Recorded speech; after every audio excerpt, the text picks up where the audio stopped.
KCAL political reporter Tom Waite continues our team coverage live at USC.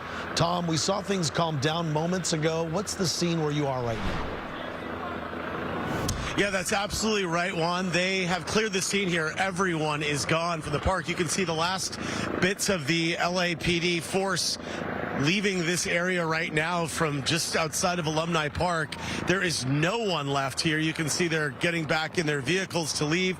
Let's spin around here. There's a few more officers right in front of the park, on the side of the park there, in front of this building, this classroom building, and then into the park. You can see it is an absolute ghost town now. The only people left in there are 3 LAPD officers. It is absolutely cleared. It happened in a flash, by the way. We were standing on the edges of the crowd as they were chanting and banging their drums, and all of a sudden the LAPD's skirmish line, or the officers, they pushed forward, and it was like a snap. It was over. People started running. I didn't know what was going on right away. At first I thought they were storming one of these administration or class buildings, but that's not what happened. People were just dispersing because the LAPD pushed forward, surged forward, and had everyone go. But it has been hours and hours of standoff between protesters and police, mostly peaceful, but at times there were some very tense and chaotic moments.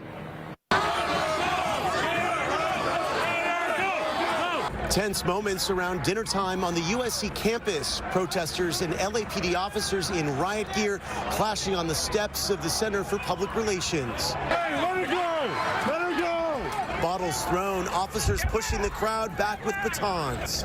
Arrests started soon after. Protesters who refused to leave the campus zip-tied, one by one, calmly, methodically. A circle of officers standing guard. From SkyCal, we saw a mobile booking site, dozens of protesters being detained. Shame on you! Shame on you! Other protesters started a march around 7. Police did not attempt to stop it.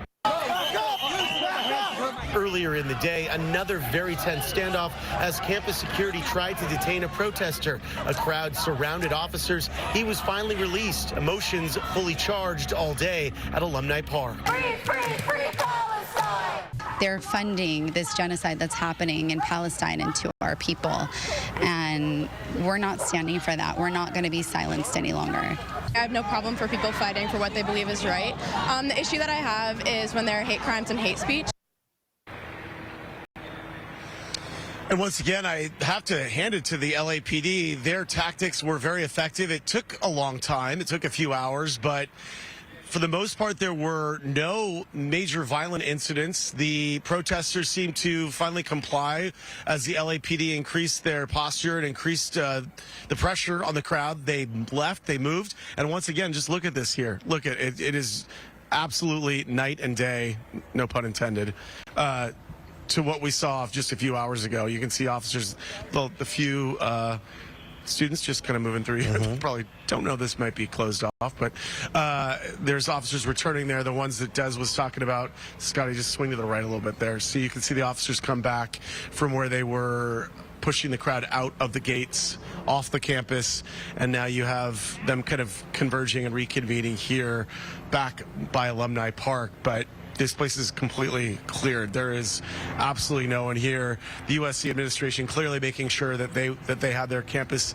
cleared, and clearly very low tolerance for these kinds of protests that we've seen taking place across the country. Certainly, they were not ready to let an encampment come here. They were not ready to let that happen, and they were very effective in the way that they cleared that encampment. Obviously, protesters not happy about it, but Juan, you know, you got to, whatever position you have on this whole situation, the fact that the LAPD was able to clear so many people without any major incidents really speaks to probably how effective some of their tactics were and how patient they were. They did not rush in. They did not do this in any way but methodically, at least from my perspective, from where I was standing and from what I saw. Juan. All right, Tom, thank you so much. Reporting live for us from USC. We'll see what protesters have planned for tomorrow. Thanks so much, Tom. Well, President Biden signed a long sought-after aid package today that provides a